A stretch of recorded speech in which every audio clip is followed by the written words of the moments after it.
Hey team, Major General Alberto Rosende, Commander of the 63rd Readiness Division, here with Command Sergeant Major McKie, 63rd Readiness Division. Hua, Blood and Fire. We support. Absolutely.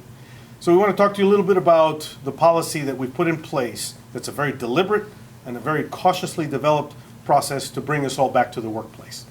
So we want to make sure that you understand that we're working within the DoD, the Department of Defense, Department of the Army, and USARC policy as we developed and pushed out and disseminated this policy.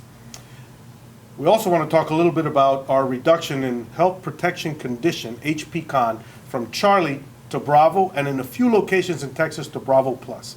And that's based on a couple of things. The change in the profile of each health protection condition that was just recently announced at the DoD level, and then also our improvement in our region.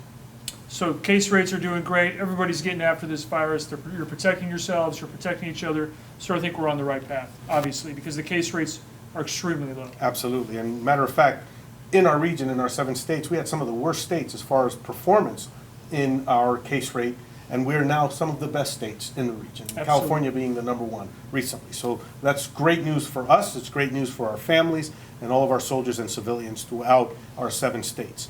And that's the thing that's most important for all of us. We want to make sure that whatever we do at paramount is always the health and safety of our soldiers, civilians, and contractors in the field. Absolutely, sir. What it's all about is safety, being deliberate, and being cautious. Absolutely. So what we're announcing now is we have moved to HPCON Bravo, right? Health Protection Condition Bravo, which helps us increase the number of soldiers and civilians that can actually come to work on a daily basis. And it also liberates some of the activities that we can participate in when we're at gatherings, right? Gatherings still have to be small, but we can still get out there. The other thing that's really helping us is the high level of take in the vaccine. So that's something that's really improving our health condition throughout our footprint, whether it's in our facilities or in our communities. So one of the things that I wanted to make sure that we kind of talked about too is as we bring folks back, you're going to be asked to respond to a survey that's going to provide information to your supervisor that will help them make decisions on when and how to bring the workforce back to the workplace.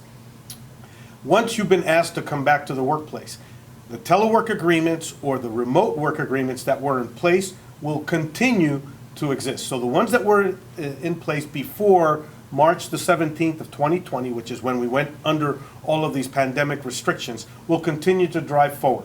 I know that many of you heard that we're developing a new telework agreement and we're developing a new remote work agreement as well as a regular day off agreement, all looking at that together. But that still hasn't been finalized. So we're reverting back to the telework. So if you were on telework 2 or 3 days a week, that's what you're going to start doing once you're asked to come to work.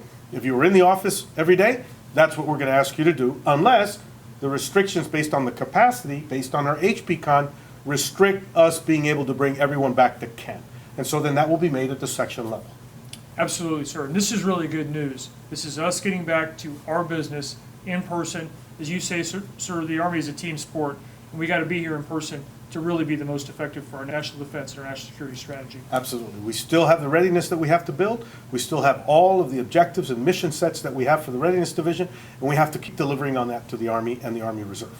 So as we come back, remember, we do have special conditions within the reserves facilities and other federal installations where we can unmask under some other conditions, right? As long as we've completed our vaccination protocol and we've already completed the 14-day period that you're required to live through after you've received your second vaccine before you can come back to work or before you can unmask. So you'll be able to do that once you come back to work.